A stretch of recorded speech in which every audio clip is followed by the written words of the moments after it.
Ayan guys, hello! Nandito po ako sa Kawayanan. Kami ni Daddy ay nagbibisita dito sa mga kawayan. Ayan po, at kukuha din po kami ng panungkit o tikin. Tapos po ay titingnan din po namin kung yung mga kawayan ay mga magugulang na. Pwede nang harvestin para in case po at may mag-harvest ay pwede na pong ipa-harvest yung mga tanim na kawayan. Ayan, ito po. Ayan po ang kawayan. Oh. Sa loob po ako ng kawayanan. Ito po, oh. Ayan. Pakarami. Ito po, oh. Ayan. Mahaba po yan. Hanggang doon sa may kadyusan doon. Baybay sapa po. Ang tawag po ay baybay ilat. Ayan. Palabak po ako din eh. Papakita ko sa inyo ang mga kawayan. Ayan. Hindi ko alam kung saan dumaan si Daddy. Okay, susunod. Paparni. Ayan po, oh. Mga kawayanan yan. Ayan, oh. Medyo may hangin. Ako'y titingin-tingin sa daan. Baka tayo makatapak din ng ating kaibigan. Baka dito'y may naglalakad. Hello, Batik! Ayan, kasama namin si Batik. Ayan po. Ako'y pababa doon. Gandun sa may ilat. Sisilipin ang kawayanan. Ayan po, oh. Lahat po yan ay mga kawayan. Ganyan po yan sa baybay sapa o baybay ilat. Ayan po, oh. Uy. Ayan. Ayan po ay kawayan ang lahat, oh. Tingnan nyo po ang kawayan. Napakarami. Pag po ito ipinapa-harvest marami rin pong nakukuha. Dati po ay nakakakuha din ng medyo malaking pinagbentahan dito. 100,000. Kaka 100. Ayan po. Ayun, oh, hanggang doon sa sapa, sa ilat. Ayan po ang ilat, oh, sa baba. Ayan. Tapos mahaba po ito simula dito sa aming mga kubo. Hanggang doon po sa lampas na ating tinataniman ng sitaw.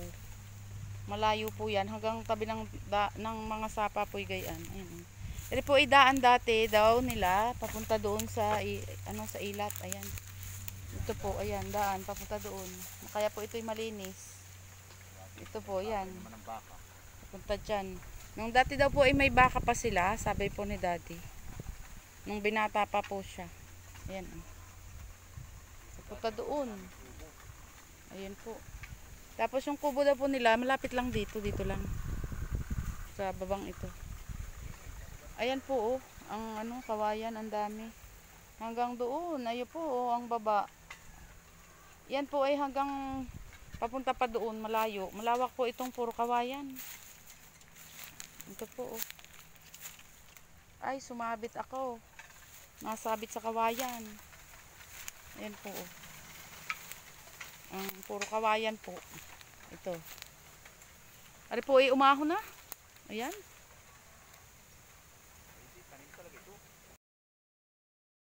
Magaan na pagka po gagamitin na.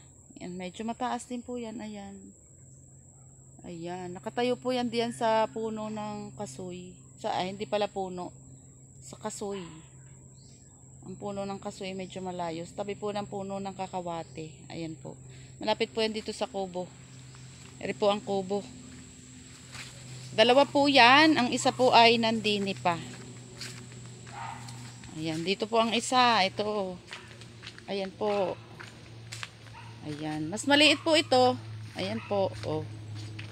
Ito ang ating panungkit. Ayan po. Oh. Ayan. Ganyan po siya kalaki. Tapos medyo mataas din po at siya po ay sariwa. Para po madaling maipanungkit at gumaan. Itinayo po dyan ni Daddy at para daw po matuyo. Ayan.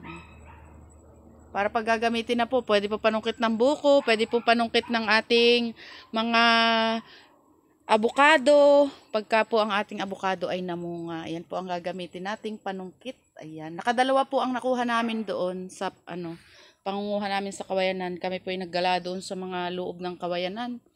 Tapos po pagkakuha namin, tinayo dyan ni Daddy. Ayan. Kaya po nga ngayon ko siya nabidyohan. Ayan lamang po ang ating pangunguha ng panungkit sa ating kawayanan. Thank you for watching. Like, comment, and share. Sa hindi pa po nakasubscribe sa aking YouTube channel.